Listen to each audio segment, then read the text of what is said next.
A masked individual, remarked Alfred. This scenario is not new. In fact, it's all too familiar. I had hoped, albeit in vain, to have left it in the past. Alfred retreated in silence. A few moments later, he overheard Bruce mutter softly, "I wish I knew what guise he's adopting."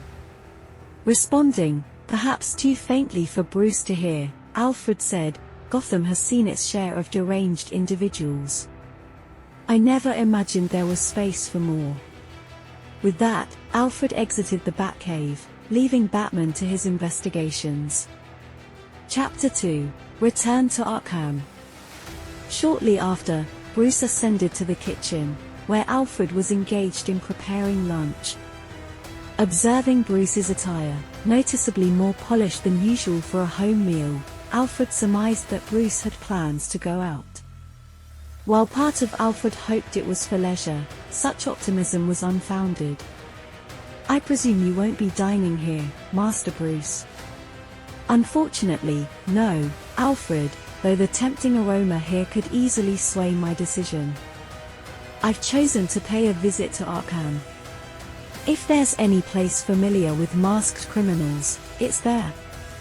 But they're accustomed they were accustomed to encountering Batman delivering criminals.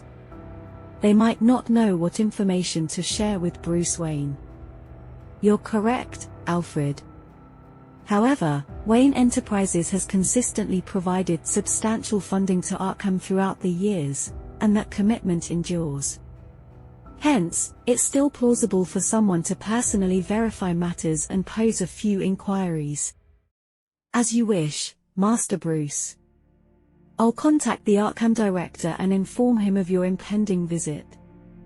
I'm certain he'll want to extend a personal welcome. Would you like me to accompany you?"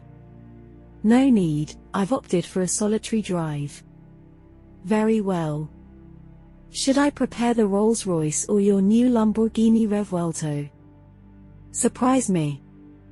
I believe a more spirited drive might invigorate you." "I prepare the Lamborghini. I don't remember you ever used it."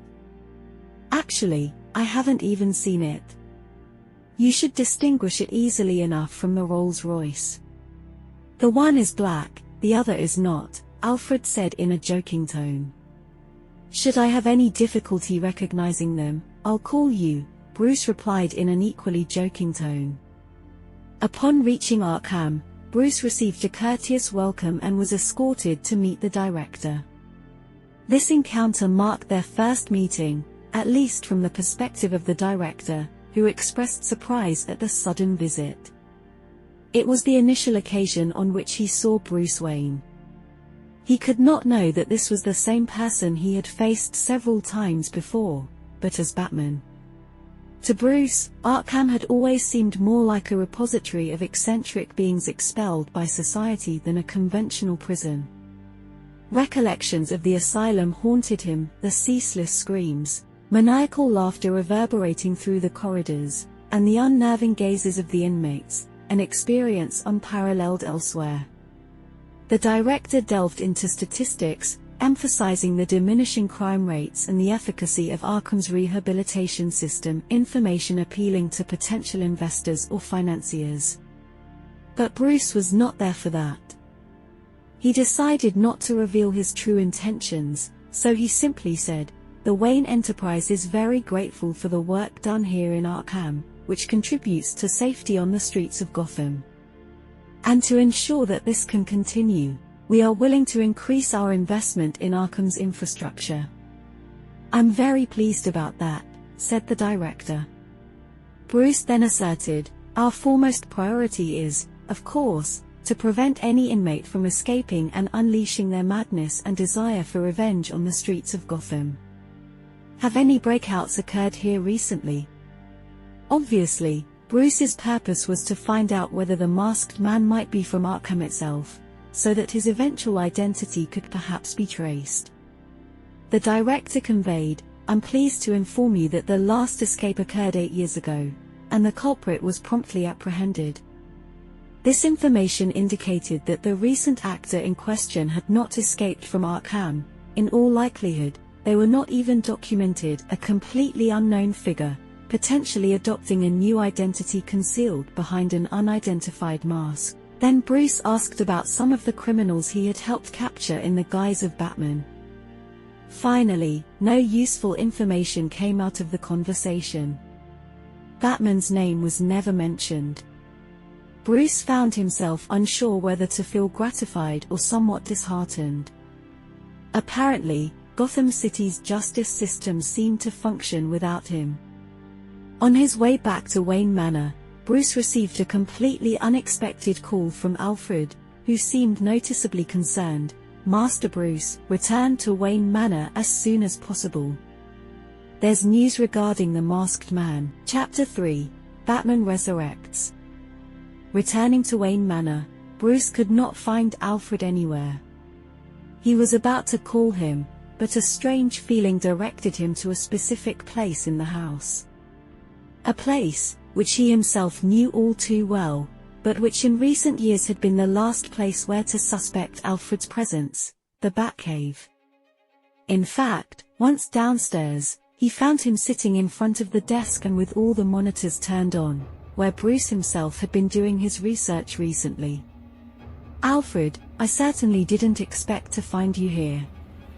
Believe me, Master Bruce, this is the last place in the house I would want to be.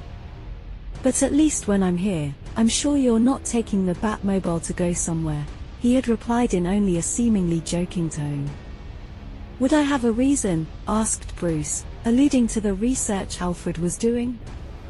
The latter hesitated for a moment, then replied, I don't know, but someone else has found a reason.